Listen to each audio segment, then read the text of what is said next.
Hello and welcome to Quick Charge by Electrek, keeping you in the fast track with daily EV and green energy news. I'm Mikey G, and it's Tuesday, March 16th.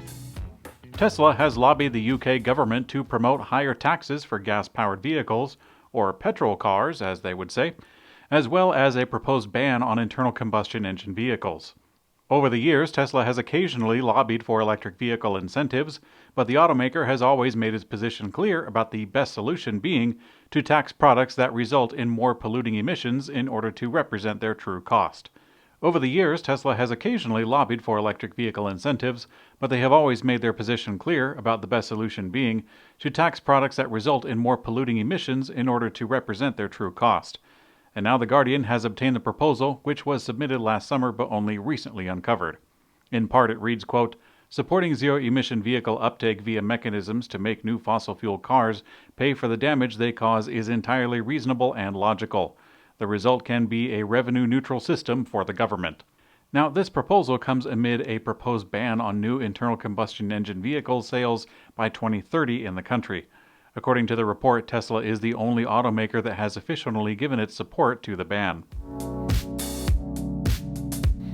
AutoBidder, Tesla's cutting-edge AI software to manage energy storage projects, is now managing over 1.2 gigawatt-hours of energy capacity. This is according to a Tesla executive. AutoBidder is a real-time trading and control platform for energy assets like the Tesla Powerwall, Powerpacks, and Megapacks, optimized through machine learning for better use and more directly monetizing assets.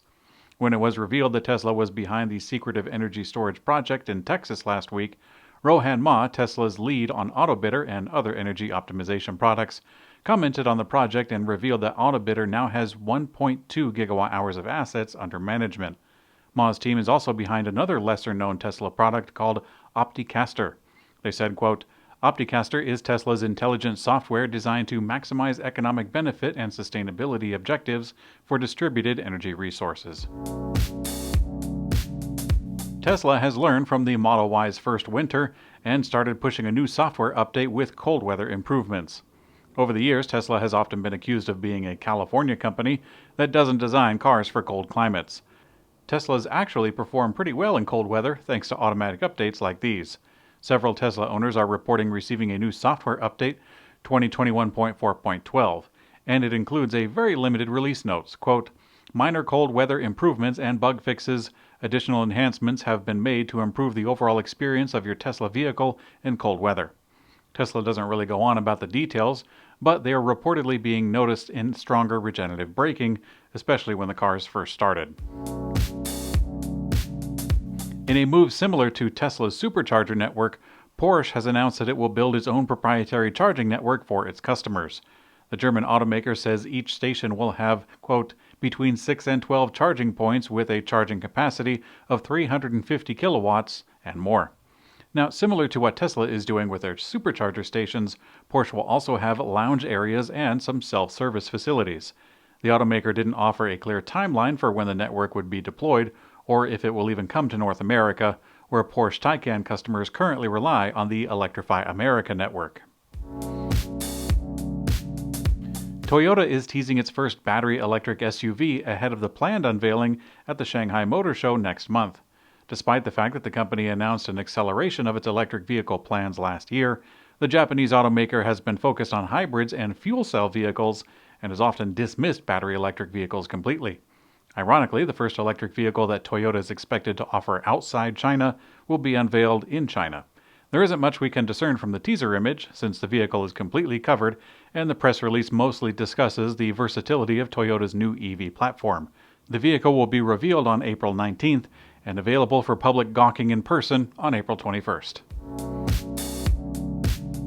In a press release today, Electromechanica announced Mesa, Arizona as the site for its U.S.-based assembly facility.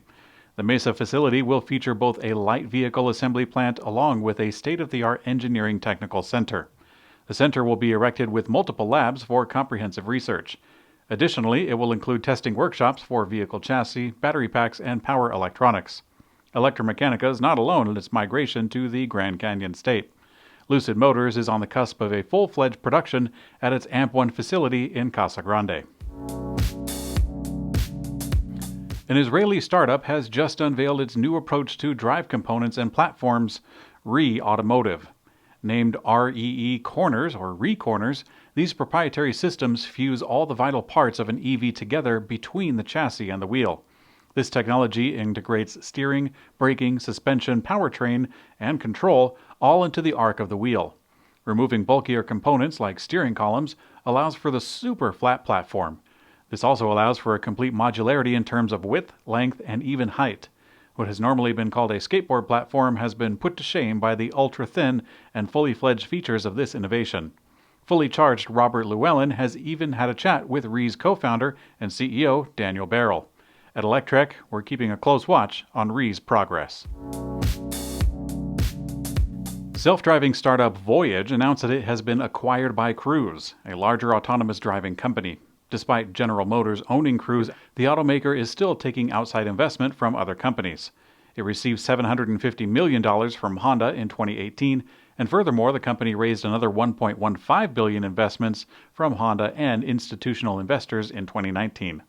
Voyage began by trying to create an open-source self-driving car, and after months of research, the Voyagers, as they were called, discovered that they cared most about the people that their technology would be serving.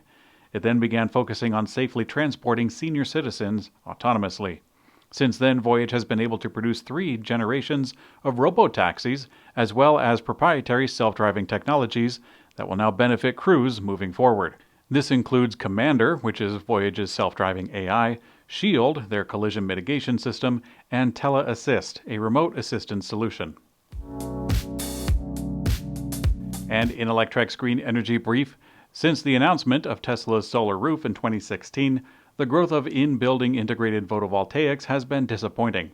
Since then, they have been seen as a niche part of the residential solar industry, perceived as too expensive or experimental.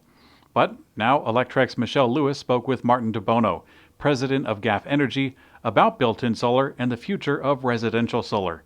You can check out the bright future for built-in solar by reading the interview on our site, electrek.co. According to the U.S. Solar Market Insight 2020 Year in Review, the U.S. solar industry grew 43% and installed a record 19.2 gigawatts of capacity in 2020. California, Texas, and Florida are the top 3 states for annual solar growth, second year in a row. Virginia, by the way, is 4th. It's expected that the Biden administration's recent 2-year extension of the investment tax credit will drive greater solar adoption.